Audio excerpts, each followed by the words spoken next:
শ্ৰীমন্ত শংকৰদেৱ কলাক্ষেত্ৰৰ উদ্যোগত শ্ৰী শ্ৰী মাধৱদেৱ কলাক্ষেত্ৰৰ প্ৰাংগণত আজিৰে পৰা অৰ্থাৎ আজি 17 জুলাইৰ পৰা 26 জুলাইলৈ প্ৰায় 10 দিনীয়া কাৰ্যসূচীৰে আমি এক গ্ৰীষ্মকালীন শিবিৰৰ আয়োজন কৰিছোঁ, য'ত শিশু চেমনীয়াসকলে অংশগ্ৰহণ কৰিব। আৰু শ্ৰী শ্ৰী মাধৱদেৱ কলাক্ষেত্ৰত আমাৰ উদ্যোগত এই ধৰণৰ গ্ৰীষ্মকালীন শিবিৰ দ্বিতীয়বাৰৰ বাবে আয়োজন কৰা হৈছে। আৰু এইবাৰ আমি কিছুমান বিশেষ বিষয় ৰাখিছোঁ, যিসমূহ সাধাৰণতে প্ৰচলিত নহয়।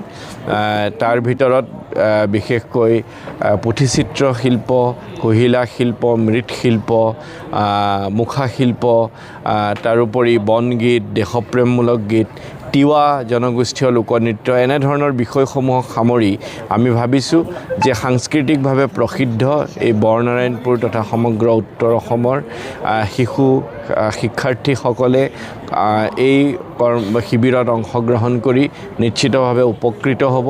অসমৰ বিভিন্ন প্ৰান্তৰ পৰা আমি বিশেষভাৱে প্ৰসিদ্ধ আৰু জ্যেষ্ঠ আমি সমল ব্যক্তিসকলক প্ৰশিক্ষণ প্ৰদানৰ বাবে আমন্ত্ৰণ কৰি আনিছোঁ।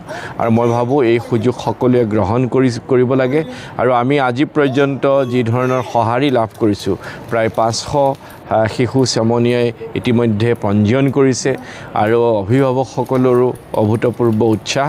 গতিকে মই ভাবোঁ পূৰ্বৰ দৰে শ্ৰী শ্ৰী মাধৱদেৱ কলাক্ষেত্ৰৰ জৰিয়তে এই ধৰণৰ যি আয়োজন হৈছে, যি আমি কৃতকাৰ্যতা লাভ কৰিছোঁ, তেনেধৰণে তদনুৰূপ আমি নিশ্চয় কৃতকাৰ্যতা লাভ কৰিম। আৰু শিশু চেমনীয়াসকলৰ ভৱিষ্যত গঢ়াৰ দিশত এই শিবিৰে এক বিশেষভাৱে প্ৰভাৱ বিস্তাৰ কৰিব বুলি আমি আশা কৰিছোঁ।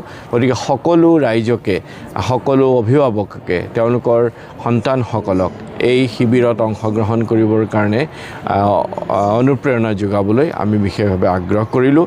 আৰু লগতে আজি যি উদ্বোধনী অনুষ্ঠান হ'ল, এই উদ্বোধনী অনুষ্ঠানো সুন্দৰভাৱে এক